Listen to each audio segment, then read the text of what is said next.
একটা কথা জানার জন্য আপনাদের সাথে একটা ভিডিও করা। কারণ অনেক ছেলেরাই রাগের মাথায় কথায় কথায় বউকে তালাক দেয়, কথায় কথায় বউকে তালাক দেয়। তাই আমি হয়তো জানি না যে রাগের মাথায় তালাক দিলে তালাক হয় কি না, তা আমি জানি না।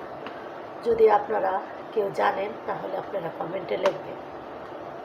কারণ হয়তো রাগের মাথায় একবার তালাক দিলে তালাক হয় বা না হতে পারে, আমি অথচ জানি না, এইসব সম্বন্ধে জানি না। তো আমি একটা বোনের মুখে শুনলাম তার স্বামী নাকি তাকে কথায় কথায় বলে তোকে তালাক দিলাম, তোকে তালাক দিলাম। বা বোনটাও বলে যে আমি কি করব, আমারও ধৈর্যর বাঁধ ভেঙে যায়, তখন আমিও বলি হয়তো আমিও তোকে তালাক দিলাম। তো এভাবে হয়, হয়তো তাদের মাঝে অনেক ভেজাল বিছাদ হয়। আর তারা এক প্রকারে তার স্বামীও তাকে বলে তুই আমাকে বাপ কো, তুই আমাকে বাপ কো।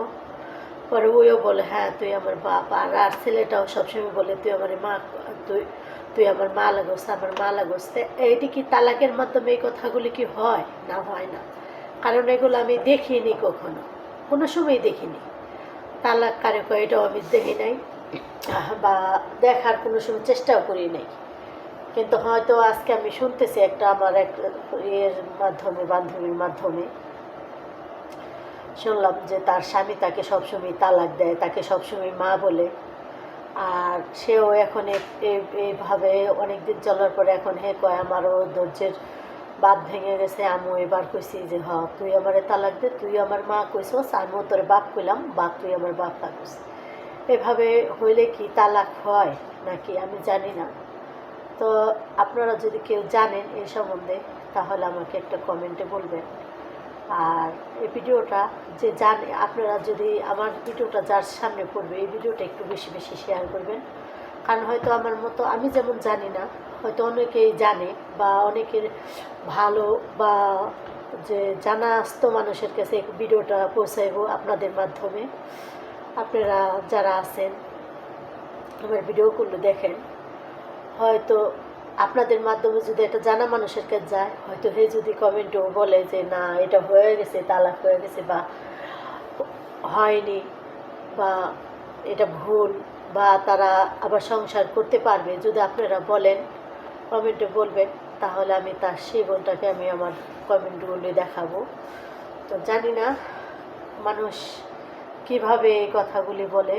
একটা সংসার করে, মেয়েটা বললো সংসার তার 30 বছর 28 বছর হয়ে গেছে, 28 বছর 29 বছর হয়ে গেছে সংসার, কিন্তু তবু সে বলে তার সংসার জীবনে অনেকবার ঝড় ঝামেলা ঝগড়াঝাটি অনেক কিছু হয়েছে, বা অনেক কিছু করছে, করার পরে তারা এখন বলে শেষ পর্যায়ে এই কথাগুলি তাদের দুজনের মাঝখানে থেকে হয়ে গেছে। তা জানি না, যদি ভেঙে যায় তাহলে মেয়েটা বলে যদি ভেঙে যায় তাতেও কোনো আফসোস নেই, আর যদি থাকে তাতেও কোনো আফসোস নেই। কারণ যদি থাকে সংসারটা তবুও সে সংসার করবে, আর যদি ভেঙে যায় তাহলে গেল, তাতেও কোনো আফসোস নেই। কারণ মেয়েটা ধৈর্যের পাত অনেক ইয়ে হয়ে গেছে, ধৈর্য করতে করতে বই না আমার আর কুলায় না, বাস আমি এখন থেকে মুক্ত চাই। আর যদি না হয় তাহলে আমার 2টা সন্তান আছে বা 3টা সন্তান আছে, তাদের মুখে দিয়ে তাকায় সংসারটাও করতে চাই। তো মেয়েটা সংসারও করতে চায়, আবার যদি ভেঙে যায় তাতেও তার কোনো আপত্তি নেই, কারণ নতুন করে সে আর সংসার করবে না। তা মানুষের জীবনে এমন কিছু কিছু জিনিস থাকে যা তারা কাউকে বুঝাইতে পারে না, কইয়া পারে না। তা আল্লাহ তাআলা সবাইকে হেদায়েত দান করুক, হেদায়েতের তৌফিক করুক, যেন কোনো মেয়ের কপালে জানে 30 বছর 28 বছর পর জানে সংসারটা না ভাঙে। কারণ 30 বছর 28 বছর যদি সংসার হয়ে থাকে, তার হয়তো 15 বছর বা 13-14তেই বিয়ে হয়েছে আগের আমলে, যে 14 বছর যদি বিয়ে হয়ে থাকে, আর 28 বছর 29 বছর, তো একটা মানুষের 40-এর উপরেই তার বয়স কেটে যায়।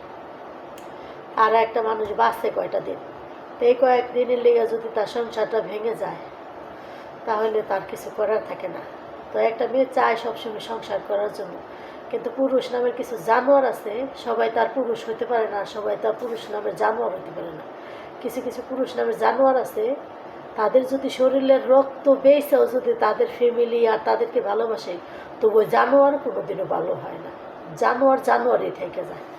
তো আজকের মতো এই পর্যন্ত। ভালো থাকবেন। ভিডিওর যদি ভালো লাগে বেশি বেশি করে লাইক কমেন্ট শেয়ার করে দেবেন, বোনটার একটু উপকার হবে। আল্লাহ হাফেজ, আসসালামু আলাইকুম, বাই বাই।